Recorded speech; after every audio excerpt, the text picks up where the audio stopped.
I feel like one thing about this life that most people forget to do, including myself, because I'm making this video and I make my videos for myself so that I can talk to myself and tell myself what I need, what I'm going through, and because you're not gonna always have somebody to listen to you, so you might as well talk.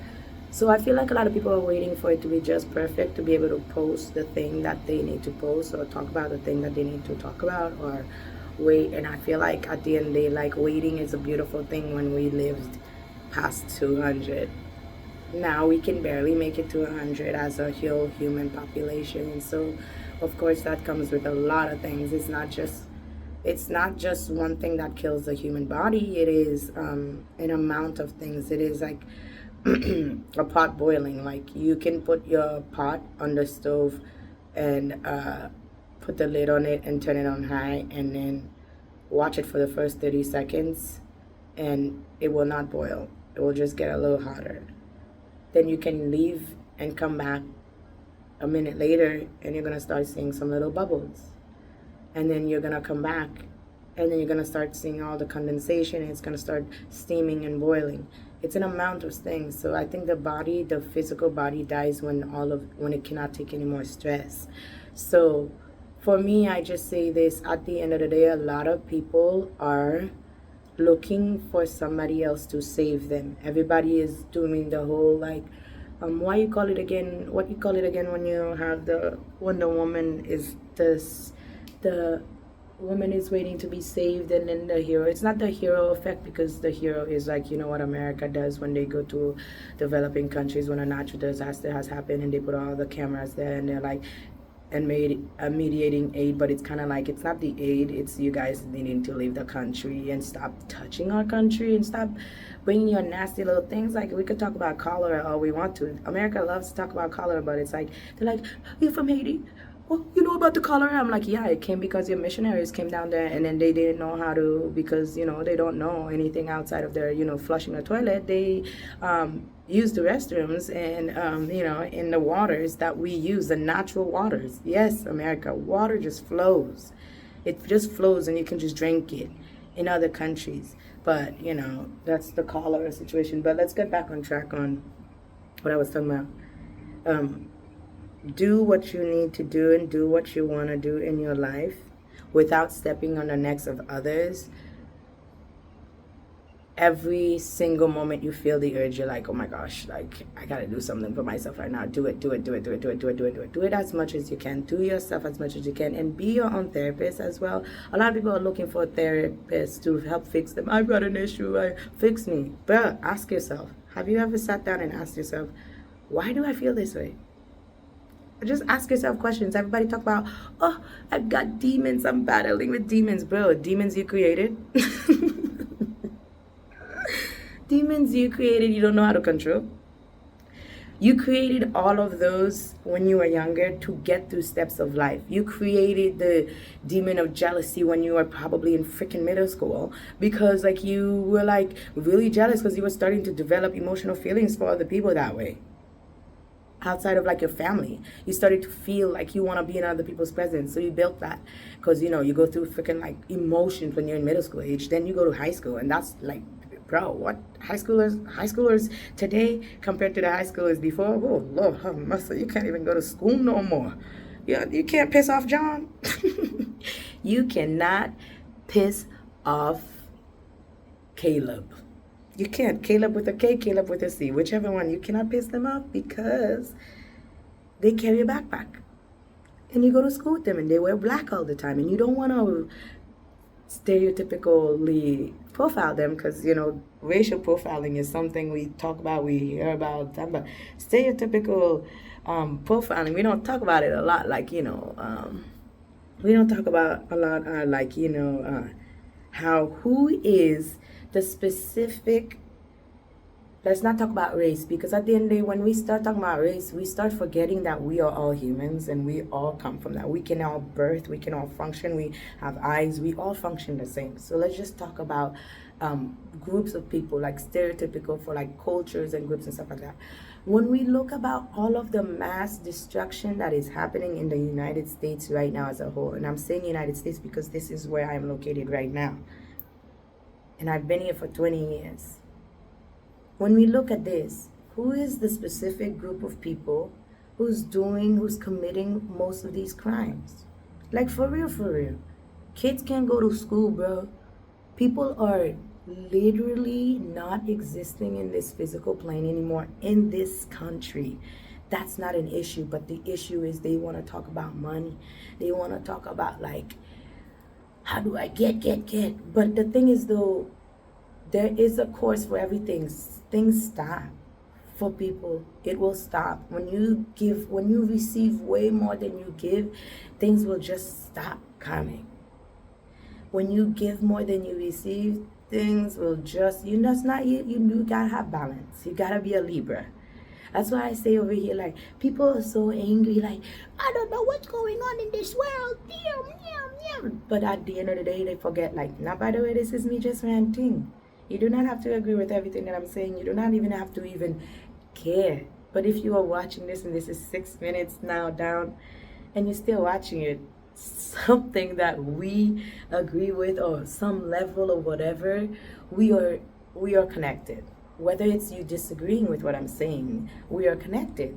And I value your thoughts, and I value what you think about, and I value about what you want to say. So say it. I have no problem. People need to start being okay with being vulnerable with people's responses. Say what you need to say and say how you feel, and be okay with people responding in certain ways. People forget about action reaction. The whole pendulum thing that we had in high school that they were teaching us in physics and stuff like that, when, like, you hit this ball, bing, and there's like 4 other balls in here and it hits the other one, and, like, you don't think that the amount of the action that you've done will actually cause so much ripple effect to the actual cause in the end. You think that it's just like, I'm just gonna keep stepping on next, and then keep stepping on next. You don't think somebody's gonna come and step on your neck? Somebody who has been stepping on necks longer, or somebody who mastered stepping on necks sooner? Man, sometimes I just be saying things and I don't remember where I'm at, but that's why I go back to the course again. But anyways, America has done a lot of bogus stuff. And to be honest, if you are a human being, and you are a being of light, you are a being of everything, you just that. Everyone is. People, please, stop. That's what frustrates me sometimes, is when people literally, like, see division so easily before they see unity, and I'm just like, whoa, for a second. You learned addition before you learned division in school. I promise you this. That's why some of us struggle with long division. But I got a tip for you. Just learn the scaffold method. It's so amazing. And remember, you're learning in America, it's the base 10 system, okay? There are different bases. So that means that once you get to 10, you start again. That's why you go from 0 to 1, 0, 1, 2, 3, 4, 5, 6, 7, 8, 9, 0, 1, 2, 3. You can just go like this. You don't go to the another, you don't add another. It's not like a Roman numeral or whatever and stuff like that. So I have to study Roman numeral now, because, to be honest, I don't fully know. Like, if I see when people have those tattoos and they're like M, C, I'm like, how does that say? Huh? Oh, that says 2000. I'm like, okay, cool, thank you. But anyways, you learn in that base 10, and so it's so easy to do the long division when you learn the scaffold method. But that's me getting off course. Let's go back to unity. Like, everything that you can see, everything that your eyes can literally see, you consume. Your body's full of it. So if you're full of it, that means somebody else is full of it. Your neighbor's full of it. Your grandma, your auntie, everybody is full of it. So at the end of the day, we are the same. There is no division. I could talk about division of the different colors of why we changed. That would be different, because it's already 9 minutes long and I be talking, I be ranting. People be like, Hussein, you talk a lot. And I said, I know, I'm working on that 1,000-word thing. Like, if I imagine I have a tree and it has 1,000 leaves, and I must use, and then once all the leaves are gone is when so I got to work on that. Oh, geez. Once I start getting to 1,000 words a day,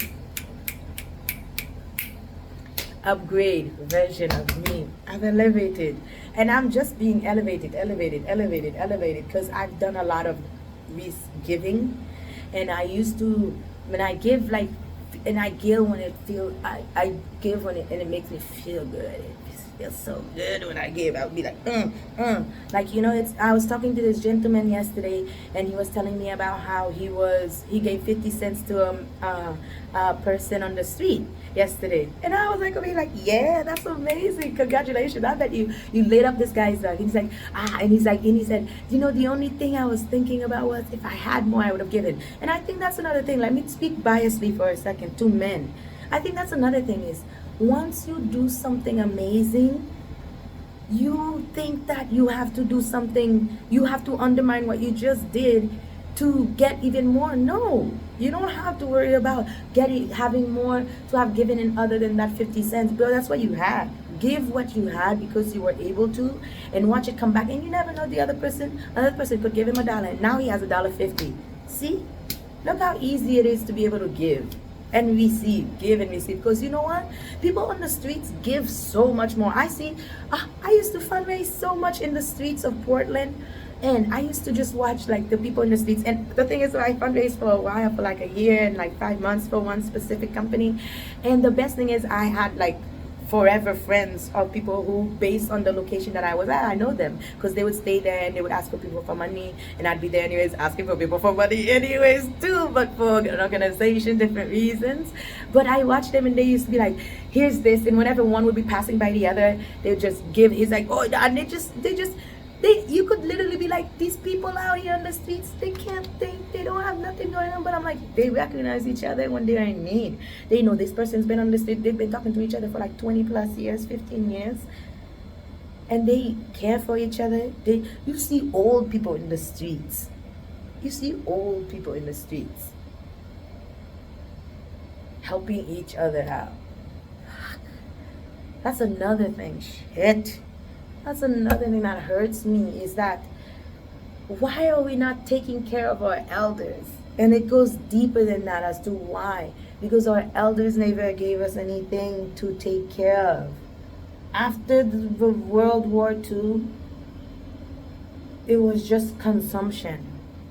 Our elders just consumed and consumed, and was fueled by hate. And oh my gosh, in the 1970s and 80s and the 60s, it sucked for black people.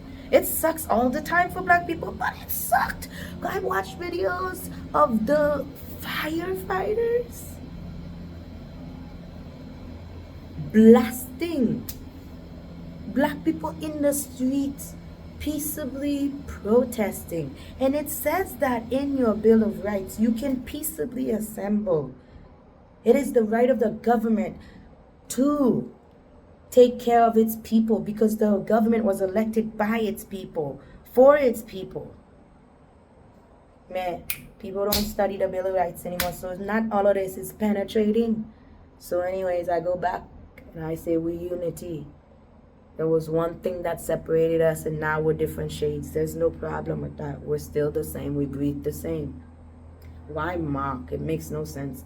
And I feel like at the end of the day, people out there who have been struggling, trying to figure out who they are and what is their purpose, please remember. And if it is a family tie, because I'm so tied to my family, and it's like your family will be the ones who choke you out the longest without you knowing it. And you could be coming from a phenomenal family, you could be like, this is so amazing, great, everything can be great. But they choke you out because they think that it is part of your destiny to take care and hold on to the burdens of everything that's come before you. But you did not lay down, you did not open your legs, and you did not make babies. You do not have to take care of your family any longer if you have not created your own family. If you're at an age where it's adult versus adult and you have your family just telling you this is what you need to do, hold on, wait a minute. You got a chance to create your generation, and I've lived up to that standard. I've done freaking amazing as a child, and now I'm going to go get me my family, and I'm going to build my people, because at the end of the day, I know how I want to raise my children. And I'm so sorry to say, but the beginning of me and my parents, I am not raising them like you. I used to be like, yeah, I can't wait till I have kids. Because when I would be getting punished for doing, stuff that was not, with my noggin, lessons, when I was learning lessons, I get punished. And while I was getting punished, I used to say, I cannot wait until I have children. When I have children, look at me, bitter thoughts. Isn't that crazy?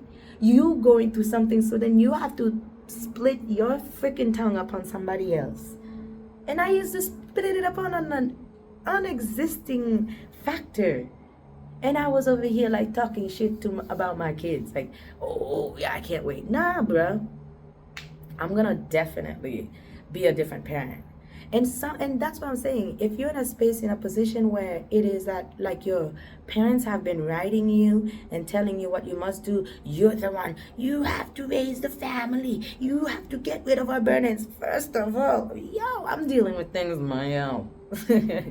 Because the places that I've been, the situations that I've been in, and the spaces that I've been, and how long it took for me to get out of that, and how hard I had to fight for myself. It didn't matter if I had a dad, if I had a mom, if I had an auntie, uncle, brothers, no, nothing. I had to fight for myself. I had to decide to pick up my gloves and kept fighting for myself. So I don't care if you are my mother, if you are my father. You're telling me I can't get piercings, and I like piercings. I can't do this, and I like it. I thought you want my happiness, which means what I enjoy, you let me have it, but you just course me. You're just a river, and I'm the boat upon the sea floating. What is that song? Upon the sea, you can if you let me, if you let yourself be. Why, oh yeah, happiness come like a circular motion, though like a little boat upon the sea. You can have it, if you let yourself be. Why, because, why, because. So yeah, anyways, sometimes you gotta attach to your parents. Not literally, because some people just be, some specific, I'm gonna stereotype some people now. Some people like to hurt their family. That's not what I'm talking about when I talk about attaching your family. I'm talking about breaking the ties and the curses and all the emotional trauma and all of the repetition of the constant bitterness, poison cast upon your family. You don't have to take care of that. You don't have to take care of it. And if you're the eldest in your family, and I'm speaking to you firsthand, please let it go. Breathe. You don't have to carry the burdens. Bruh, you got siblings that you taking care of, and it's not because like you want to. Not saying that you don't want to take care of family. I love my siblings. I want to. But that's a load that you have that was like it's like a picking a box that has a big question mark. You don't know what's in there, and you gotta care for it no matter what. You gotta just go. I ride for this one, no matter if your sibling be doing some crazy stuff like, man, and then they tell you you're not my parent. You're like, yeah, but I'm doing that. Like I am. I feed you, I bathe you, I take care of you, I do your homework, I make sure you go to school, I wake you up. I'm not the parent. Yeah, I've been rambling. So yeah, just let go of all burdens. It's not worth it. And what is meant to be will be. And a lot of people will struggle. I've struggled. I'm struggling. Still understanding what that really means. What will be, will be. Like when people talk about destiny, your destiny is already written. Now the courses that you take in life is gonna dictate how it comes out and how you get to the finish line. But at the end of the day, there is a start and there is a finish line, and we all can figure it out. It's when you have less than any kind of knowledge of the existence of the world, and then as you go through life you get figure it out and you pick it up and stuff like that. That's why it's really important to take care of your elders. That's why it's really important for the elders to teach our kids, because there's no way our kids should not know what's the proper herbs to eat. I think that parents should be thrown in jail a specific kind of jail, a parenting jail, when they have children with pot bellies. I don't like saying that because the kid should be able to run. There's no way this kid looking like a little, and they're like 8 or 9. That's not fair. That's not fair. That's not fair. Parents, do better. Do better, parents.